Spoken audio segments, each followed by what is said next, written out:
Là, ils nous voient. Oui, ils nous voient, ils vont te voir. Hop là. Je vais procéder au corrigé du sujet. Alors, hop. Je vais faire un partage d'écran. Je pense pouvoir corriger vos copies d'ici ce soir et vous les envoyer tard ce soir. Donc, vous les aurez en vous connectant demain. Alors, attendez, j'ai AFAF. Je ne pourrais pas… Ok, c'est pas grave. Elle me l'a envoyé le sujet. Ok, donc, hop. Je vois qu'il y a Fabien qui est en train de mettre les écouteurs. Tac.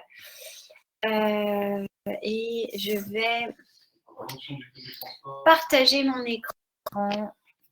Tu l'as partagé? Ouais. Et voilà. Tac. Hop. Alors, c'est bon.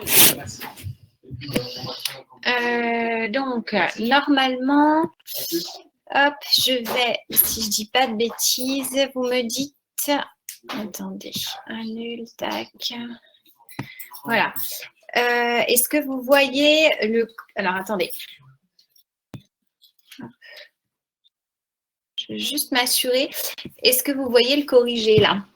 Est-ce que quelqu'un peut me dire ce que vous voyez à l'écran? Est-ce que vous voyez le corrigé? Yes, oui, vous le voyez. Super. Donc, je vais…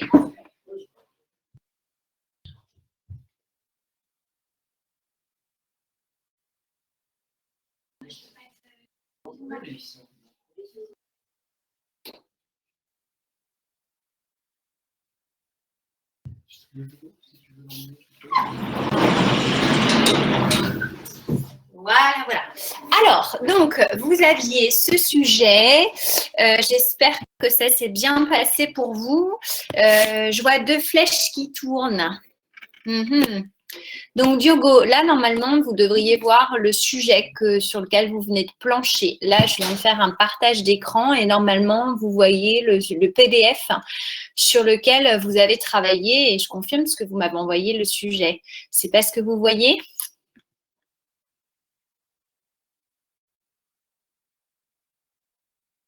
Regarde, vous êtes en train d'écrire, Diogo.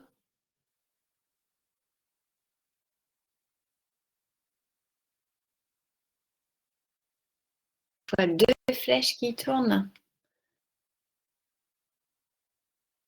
Bon, alors sinon, je vais faire autrement. Ok, ça va pas. Donc, si vous voyez, je vais arrêter le partage d'écran. Et dans ce cas-là, on va faire autrement. Je vais aller… hop, je vais le faire autrement.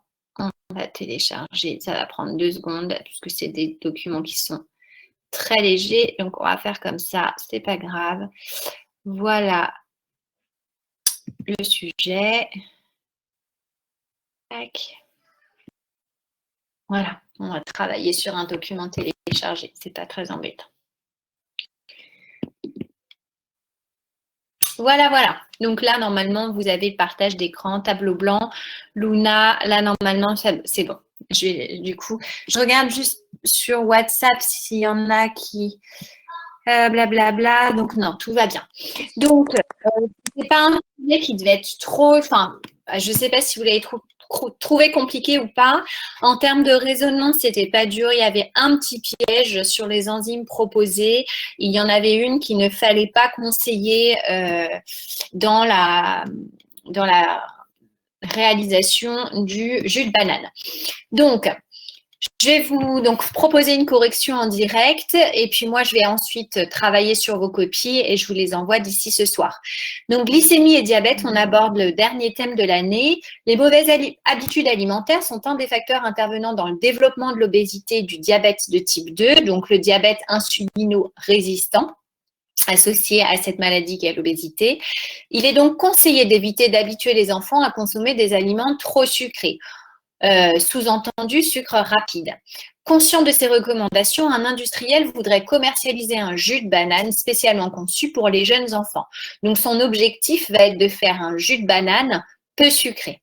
En utilisant les informations des docs et les connaissances, expliquer à cet industriel quel procédé devra être mis en œuvre pour obtenir un jus de banane conçu pour les jeunes enfants. Alors, essayez absolument, pour le moment, j'ai pu regarder seulement une copie depuis ce matin, les envois, donc celle de Guillaume. Après, je n'ai pas pu, j'étais en cours dans d'autres enseignements, je n'ai pas pu regarder les copies que vous m'avez envoyées. Mais en tout cas, Guillaume, oui, vous avez raison de proposer un plan. Là, un plan binaire, ça me paraît correct. Binaire, c'est-à-dire en 2 parties. La proposition de Guillaume, qui peut être d'ailleurs dans vos copies ou dans le corrigé, vous allez voir, mais il y a plusieurs plans évidemment possibles. En tout cas, celle qui m'a été formulée, c'est grand 1, la composition d'un jus de banane initial, et grand 2, quels procédés industriels vont être mis en place par ce développeur, si j'ose dire, pour que le jus de banane soit moins sucré qu'un jus de banane traditionnel. Donc, essayez vraiment d'organiser vos idées et ne pas avoir, là, on clôture l'année, tentez au maximum de ne pas avoir une lecture linéaire, évitez de faire doc 1, doc 2, doc 3, doc 4, même si le doc 1 finalement va alimenter majoritairement la partie 1 dans le cas où vous exposez dans un premier temps la composition d'un jus de banane classique. Donc, composition des jus de banane et objectifs de l'industriel. Le premier jus obtenu ne peut être commercialisé pour les enfants. Sa saveur sucrée est trop prononcée et son opacité est trop importante. Donc, visiblement, il y a 2 problèmes. Il est trop sucré et trop opaque. L'industriel souhaite donc obtenir un jus plus clair, donc ça va avec l'opacité, et ayant une saveur moins sucrée, ça va avec le taux de sucre.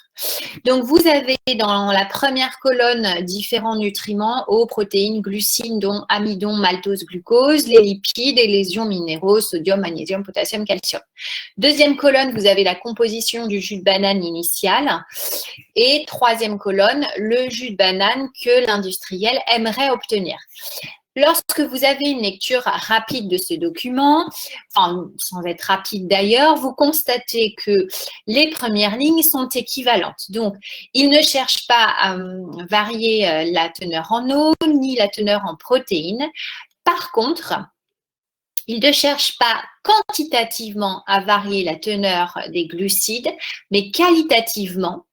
Alors que dans le jus de banane initial, dans les 7% de glucides, il obtient 2% d'amidon et 5% de glucose. Son objectif est de ne plus avoir d'amidon, de ne plus avoir de glucose, mais par contre, les 2 plus 5, les 7% de glucides qu'on avait initialement répartis entre l'amidon et le glucose, il espère les transformer en maltose. On va essayer de comprendre pourquoi.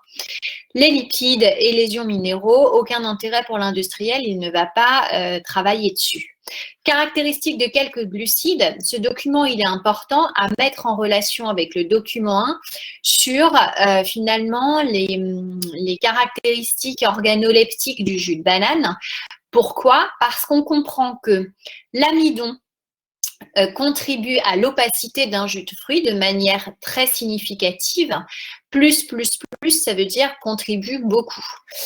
Or, on a vu que dans le jus de banane initialement obtenu, sur les 7% de glucides, on a cet amidon. On sait que c'est un polymère de glucose et si on l'ignore, on nous le rappelle ici.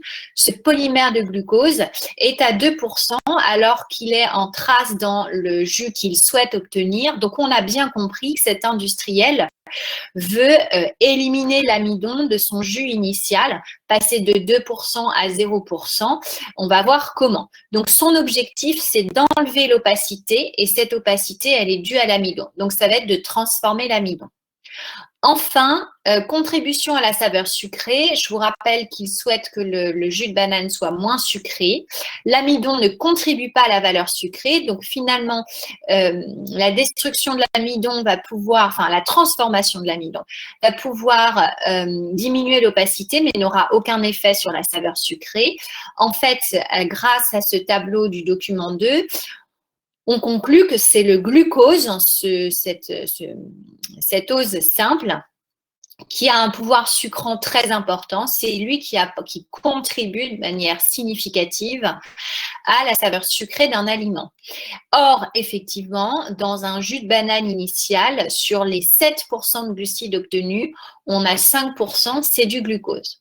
Donc, on comprend que cet industriel a pour objectif, concernant le glucose qu'il obtient initialement quand il a son jus de banane, il souhaite que ce glucose disparaisse. En fait, ce n'est pas une destruction, ça va être une transformation. Quant au maltose, son pouvoir sucrant est relativement modeste. Autrement dit, on veut quand même avoir garder une appétence du produit pour les enfants, avoir l'appétit d'eux. Donc, son objectif est quand même de faire en sorte que le jus de banane soit encore un petit peu sucré. Donc, le maltose, à la lecture de ce document, conviendrait totalement en termes aussi bien de contribution à l'opacité et surtout contribution à la saveur sucrée. Je vais revenir sur le chat parce que… Ah, Diogo et Luna bug, ils se reconnectent. Ok, merci Fabien. En fait, quand je vais sur le partage entre guillemets d'écran, après, je n'ai plus accès au chat. Si vous voyez que je ne réponds pas à vos remarques, n'hésitez pas à prendre le micro. Je vous entends, mais je ne peux pas vous lire. Là, il y a Diogo qui est en train d'écrire. Donc, dans ce cas-là, je vais attendre un peu. Ok, et Luna… Ok. Et Luna, qu'est-ce qu'elle est là? Non, Luna, elle a du mal. Bon, Luna, de toute façon… Ah oui, puis j'ai pas reçu sa copie, je crois. Bon, tant pis. Je continue, je reprends. Hop, je me remets en grand écran. Je continue ma lecture linéaire. Document 3, caractéristiques de quelques enzymes. Donc là, on aborde les connaissances de SPE sur ces catalyseurs biologiques que sont les enzymes, hein, donc des protéines qui agissent sur des substrats, qui les transforment. Transformer un substrat, ça peut être l'hydrolyser, le découper, ou le modifier, ou encore créer un polymère en créant des liaisons covalentes entre plusieurs substrats. Donc, on va voir quelles sont les enzymes disponibles pour l'industriel et quelles sont celles que nous allons lui conseiller. Différentes enzymes. Donc là, il est important, je ne sais pas si vous l'avez fait dans vos copies, mais souvent, ce qu'on vous reproche en pratique du raisonnement scientifique, c'est d'omettre des définitions de mots-clés. Il me paraît évident, je viens de le redéfinir avec vous, que sur votre copie, vous précisiez qu'une enzyme est un catalyseur biologique. Que vous précisiez ça, ce sera attendu évidemment sur une copie de bac. Alors, c'est un futur que j'utilise. Bon, le bac pour vous, il est derrière vous, sauf ceux qui passeraient un aura de rattrapage.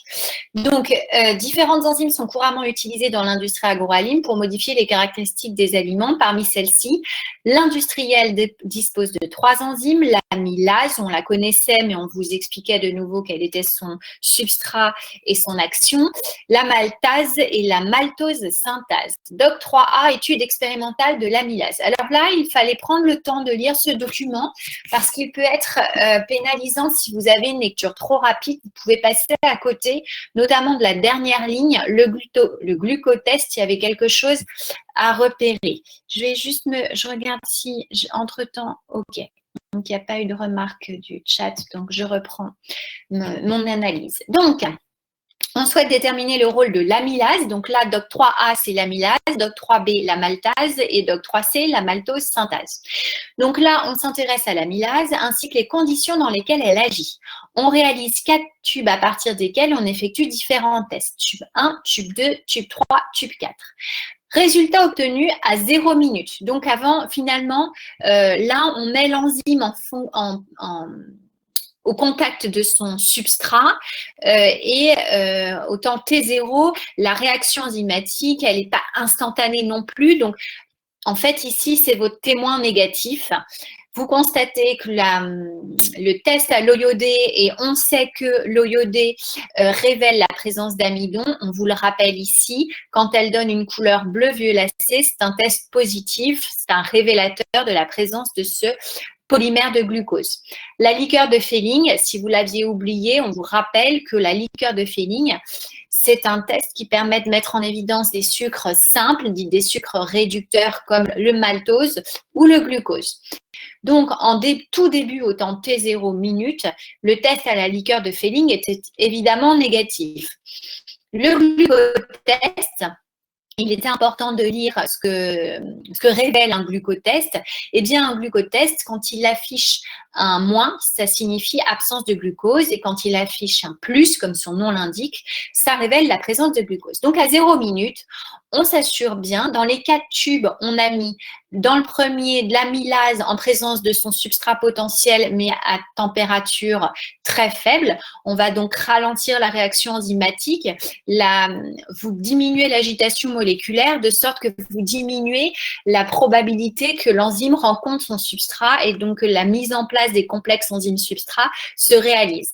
À 37 degrés Celsius, on sait que 37 degrés Celsius, c'est la température du corps humain, c'est une température compatible avec la vie. On est bien en phase de catalyseur biologique. Vous pouvez écrire biocatalyseur sur une copie. Donc, typiquement, je m'attends à ce que ce tube 2 soit mon témoin positif.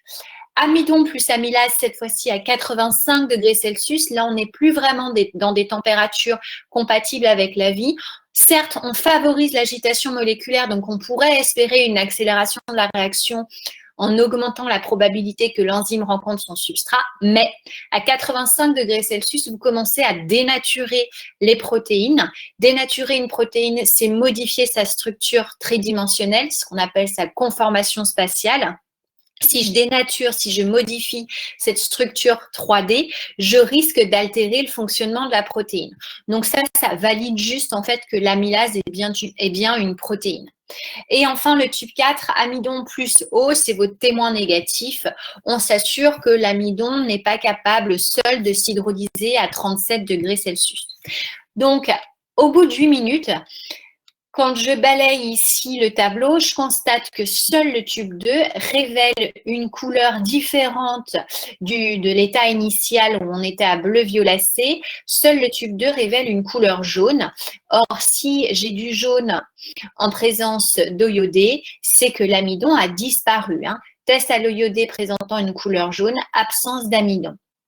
Donc, j'en déduis que parmi les 4 tubes proposés, au bout de 8 minutes, l'amylase a pu agir sur l'amidon. En effet, l'amidon a disparu. Je confirme que l'amylase est spécifique de son substrat à l'amidon, qu'elle a une action d'hydrolyse. Et maintenant, je veux voir ce qu'est devenu cet amidon. Alors, cet amidon, je vais savoir ce qu'il est devenu grâce au test à la liqueur de Fehling. Je confirme qu'il s'agit bien d'une hydrolyse. Cet amidon a été hydrolysé soit en glucose, soit en maltose. À l'issue de cette ligne-là, je ne peux pas conclure.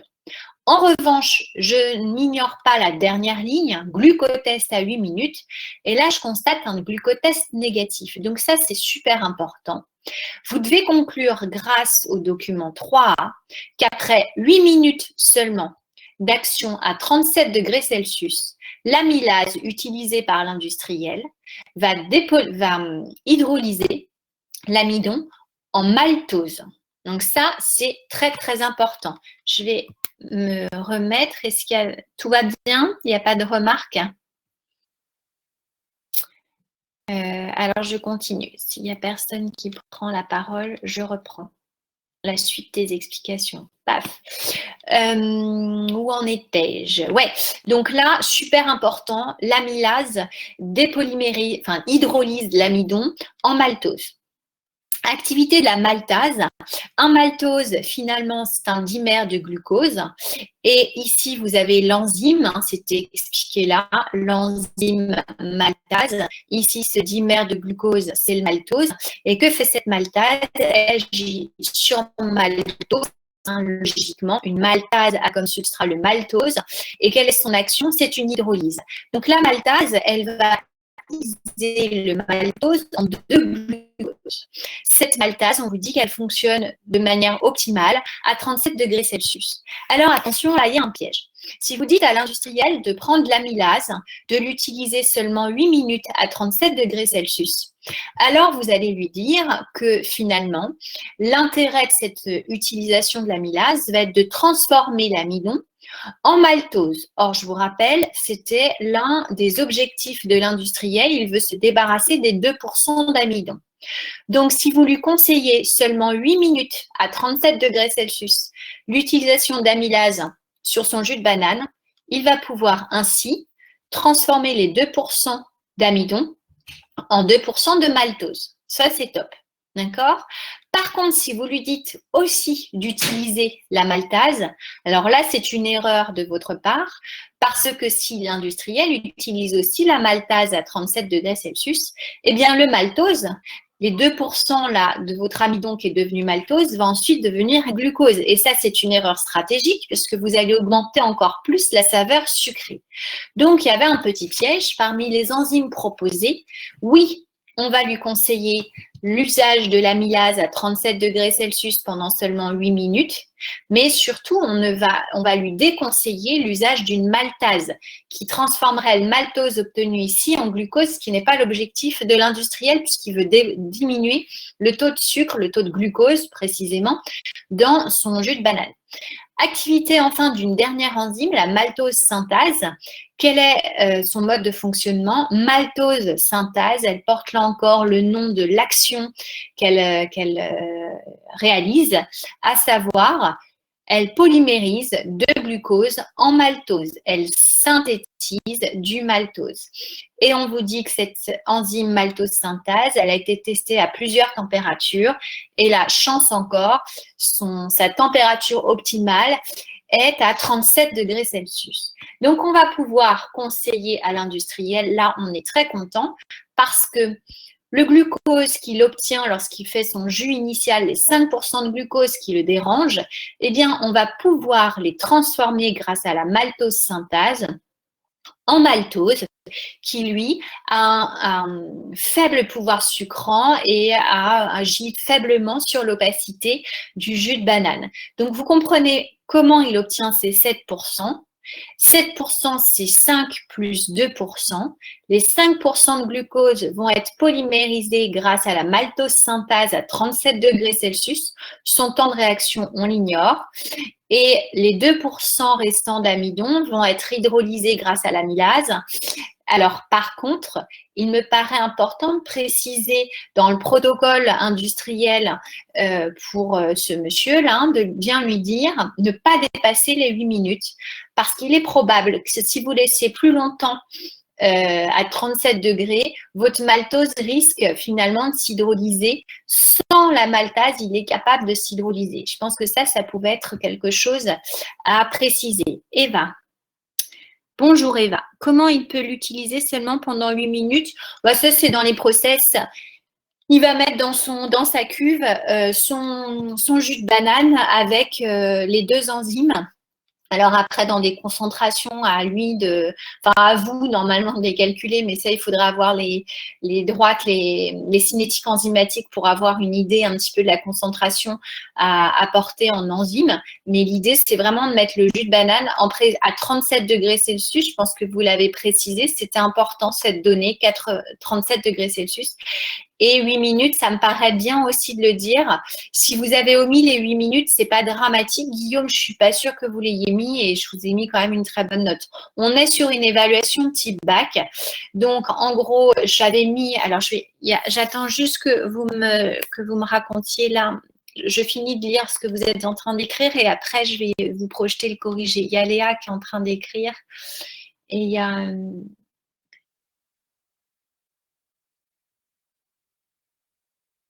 Non, je croyais qu'elle était en train d'écrire, Léa. Parce qu'en fait, quand je télécharge... Non, justement. Donc, Léa, il y avait un piège dans ce sujet. Il ne fallait pas parler de la maltase à l'industriel. Il ne faut surtout pas l'utiliser, sinon vous augmentez la quantité de glucose. Donc, en gros, si vous dites à l'industriel utiliser les 3 enzymes, eh bien, vous vous trompez. Il faut uniquement utiliser l'enzyme amylase et l'enzyme maltose synthase. Ça va? J'attends que vous finissiez d'écrire et puis après, je vous projette le corrigé.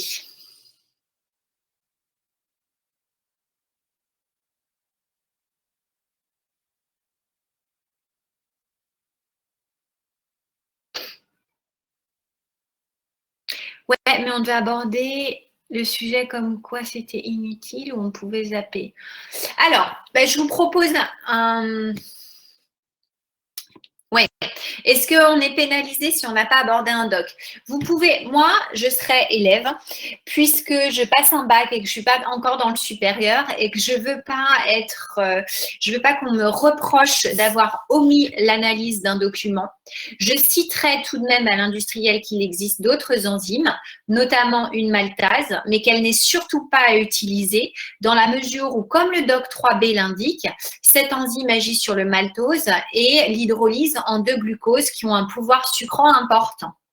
Donc, vous pouvez dire à votre industriel, effectivement, vous disposez de 3 enzymes, mais parmi les 3 enzymes qui sont à votre disposition, il est impératif de n'en utiliser que 2. Donc, Léa, niveau terminal, j'aurais tendance à dire, vous ne zappez pas les documents, vous les citez tous, mais le doc 3B, vous le citez et vous expliquez pourquoi vous le déconseillez fortement à l'industriel. Dans le supérieur, très honnêtement, on n'est pas sur 4-5 docs, on est sur beaucoup plus de documents. Donc, ça dépend un petit peu de l'épreuve à laquelle vous êtes formé. J'aurais tendance à dire, quand on travaille sur des publications, il y en a certaines qui sont juste sans intérêt ou redondantes par rapport à d'autres. L'élève ne va pas dire, je ne prends pas la telle publication. Enfin, vous pouvez justifier, mais ça, c'est si vous avez le temps, quoi. J'ai été claire, Léa? Donc oui, j'aurais tendance à dire en tant que prof de lycée, oui, prenez tous les docs. Mais, piège, le doc 3B, il fallait dire, il ne me sert à rien, au contraire, il est même piégeant. Donc, si je regarde le corrigé, hop, je vais télécharger le corrigé, ça va prendre 2 secondes parce qu'il est très, hop, corrigé, correction. Ah mince, je ne l'ai pas, non, c'est pas grave. Tac, on télécharge et le voici. Je vais bientôt vous libérer parce que certains ont cours après. Enfin, je ne sais pas d'ailleurs si vous avez cours ou pas. Je me méfie toujours, je ne veux pas empiéter sur les collègues. Alors, donc voilà une proposition de correction. Là, je vous ai fait vraiment comme au bac, c'est-à-dire sur 5 points. Alors attention, ça c'est les derniers écueils, il y en a encore qui oublient de me citer des valeurs significatives. J'aurais bien aimé les 7% et j'aurais bien aimé 5 plus 2 égale 7. Je sais que c'est très basique, mais ça permet de montrer à votre jury que vous avez bien compris qu'en gros, c'est 7% de glucides, on n'est pas sur du quantitatif, on va être sur du qualitatif. Votre industriel, il veut remplacer les 2% d'amidon et les 5% de glucose en 7% de maltose. Voilà son objectif. Donc, la proposition de plan, elle est très simple. Vous pouvez me dire, elle est quand même très linéaire. Vous reprenez les docs dans l'ordre. Ouais, j'assume. Donc, présentation du jus banane initial, doc 1, doc 2. Mais ici, je fais le parallélisme entre le doc 1 et le doc 2. Et donc, c'est une sorte de transition. Voilà ce que l'industriel obtient de prime abord. Voilà ses objectifs. C'est 7% de sucre totaux. Il souhaite les transformer en 7% de maltose. Voilà. Et alors, comment transformer 2% d'amidon en maltose et comment transformer 5% de glucose en maltose? D'où ma transition. Ces transformations, elles font appel à des enzymes. Je vais ainsi pouvoir réinvestir mes connaissances en rappelant la définition d'une enzyme, en rappelant qu'une enzyme, elle a une spécificité d'action et aussi une spécificité de substrat. C'est ce que je vous ai mis ici au niveau des connaissances. Et donc, dans un grand 2, j'aborde les procédés d'amélioration des qualités et visuelles et nutritionnelles du jus, avec l'hydrolyse de l'amidon, ça c'est pour le côté visuel, pour enlever l'opacité. Et je prouve, grâce au doc 3A, que si j'hydrolyse avec de l'amylase l'amidon, j'obtiens que du maltose. Je ne me suis pas plantée. Je précise bien que le test au glucotest est négatif après 8 minutes à 37 degrés. Et je rappelle les conditions de fonctionnement d'une enzyme, catalyseur biologique, c'est rapide, 8 minutes, et à température compatible avec la vie, ici 37 degrés Celsius. Je fais donc le parallélisme avec le doc 2. J'ai atteint mon objectif concernant l'opacité. C'est bon. Maintenant, deuxième objectif à atteindre, la saveur sucrée, je veux la diminuer. Autrement dit, je veux transformer les 5% de glucose en maltose. Et pour ce faire, je vais conseiller l'utilisation de la maltose synthase. Vous remarquerez donc, pour répondre à votre question, Léa, je n'ai pas cité le doc B qui concerne la maltase, puisque là, elle est sans intérêt. Au contraire, elle va augmenter la quantité de sucre. Si vous le citez, c'est très bien. Mais là, moi, je ne l'ai pas fait. Voilà. Intérêt d'avoir les mêmes optima de température d'un point de vue process. Là, je le cite puisqu'on parle à l'industriel. Donc, un industriel, il veut savoir aussi combien ça va lui coûter. Le gros avantage, c'est qu'il peut tout mettre dans la même cuve, 37 degrés Celsius, avec un temps d'action de 8 minutes. Ne surtout pas utiliser la maltase. Donc, en fait, Léa, je la cite quand même un peu, quand même le doc 3B, parce que sinon, on va avoir plein de glucose et c'est absolument pas l'objectif. En conclusion, Guillaume, c'est ce que j'ai mis dans votre copie, entre autres, puisque je l'ai encore en tête. Vous avez fait une bonne conclusion finalement en reprenant la problématique initiale. Voilà le conseil qu'on peut donner à cet industriel pour modifier ces 7% de glucides en 7% de maltose, diminuer l'opacité et diminuer le pouvoir sucrant grâce à l'utilisation de nos enzymes. C'était votre conclusion. Pensez toujours à ouvrir, proposer une ouverture, même sur une pratique du raisonnement scientifique, c'est toujours bien vu. Donc là, j'ai mis comme ouverture, ce jus peut permettre de diminuer l'appétence des enfants pour la saveur sucrée. Autrement dit, ça les éduque dans la qualité le goût. En gros, on les donne moins, on les rend un petit peu moins dépendant, si j'ose dire, des sucres, mais en fait, le maltose, ça reste un sucre simple. Donc, d'un point de vue nutritionnel, on reste quand même dans des sucres importants. Donc, si vous voulez régler un problème d'obésité, je suis pas sûre que vendre des jus de banane, ce soit très malin, quoi. En gros, c'est ma conclusion. Mangez des bananes, mais évitez les jus, parce que de toute façon, vous augmentez le côté sucré en hydrolysant. Quand vous faites un jus, en fait, par une action mécanique, entre autres, vous allez hydrolyser les sucres complexes et donc les sucres rapides se retrouvent plus rapidement dans votre corps et surtout plus concentrés. En gros, il vaut mieux manger une pomme qu'un jus de pomme, quoi. Enfin, je pense que vous en êtes conscient, c'est beaucoup plus sucré un jus de pomme que manger une pomme. Ouais.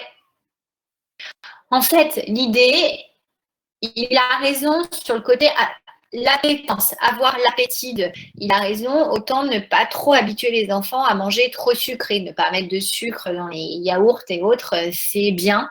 Les cantines scolaires commencent à le faire, mais ça met du temps, hein. Par contre, d'un point de vue nutritionnel, énergétique, manger son jus initial, son jus de banane initial et son jus de banane final, ça apporte la même chose, quoi. Donc voilà, c'est un peu la conclusion que je donne, c'est est-ce que c'est vraiment une solution à l'obésité? Non, la solution à l'obésité, c'est pas de boire du jus de banane, mais manger des bananes, voilà, mais pas le jus, quoi. Au petit déjeuner, manger une orange, c'est bien mieux pour votre santé que de boire du jus d'orange. En fait, vous concentrez tous les sucres. Ça paraît surprenant ce que je vous dis ou c'est évident?